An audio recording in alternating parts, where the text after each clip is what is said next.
The book of Isaiah is often referred to as the fifth gospel because of its profound focus on redemption and the character of God. In chapter 43, we find Israel in a state of captivity, burdened by the consequences of past mistakes and feeling as though their best days are behind them. It is into this atmosphere of stagnation and regret that God speaks one of the most refreshing promises in all of Scripture. Isaiah 43:19 KJV. Behold, I will do a new thing, now it shall spring forth. Shall ye not know it? I will even make a way in the wilderness and rivers in the desert. +1. Breaking down the verse, to understand the weight of this promise, we have to look at the specific imagery God uses through the prophet.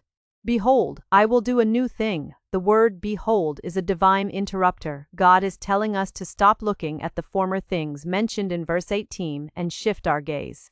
He isn't just repairing the old, he is creating something unprecedented. Now it shall spring forth. This suggests a sense of immediacy and organic growth. Like a seed finally breaking through the soil, the work has already begun beneath the surface before we see it. Shall ye not know it?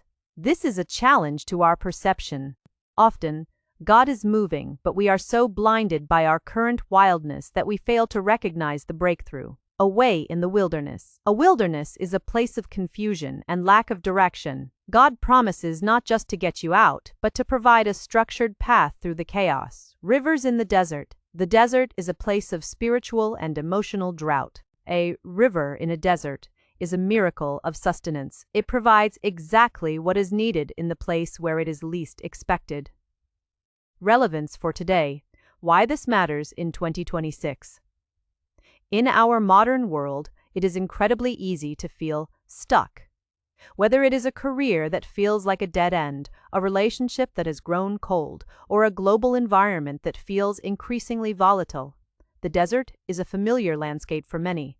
1. Breaking the cycle of the way things used to be. We live in a culture of nostalgia, often looking back at better times with a sense of longing that prevents us from moving forward. Isaiah 43:19 tells us that God is not a God of the past alone. If you are constantly looking in the rearview mirror, you will crash. This verse is a permission slip to let go of yesterday's failures and even yesterday's successes to make room for today's miracles. +12. Innovation in the midst of scarcity.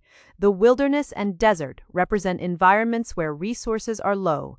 Today, this might look like a lack of financial capital, a lack of emotional energy, or a lack of support.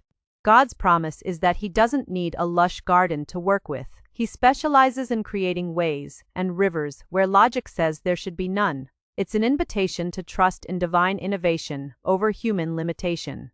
Point 3. Developing spiritual awareness. The question, shall ye not know it, is highly relevant in an age of digital distraction. We are so busy looking at screens and tracking former things that we miss the new things springing forth in our own lives.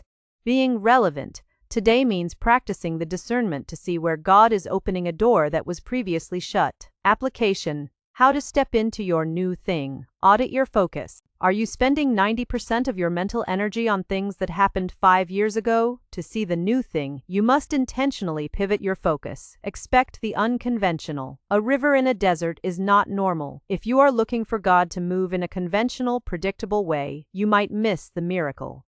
Be open to solutions that don't fit your traditional mold. Acknowledge the process. Springing forth takes time. The desert doesn't become an oasis overnight. Trust the way God is building, even if you can only see the next 10 yards in front of you.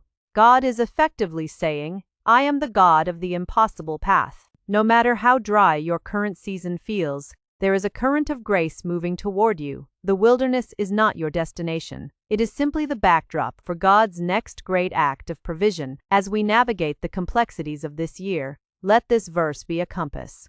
When the world says, it's over, God says, I'm just getting started. When the path disappears, remember that He is the waymaker. Your desert is about to meet its river. If this resonated with you, like, share, and subscribe.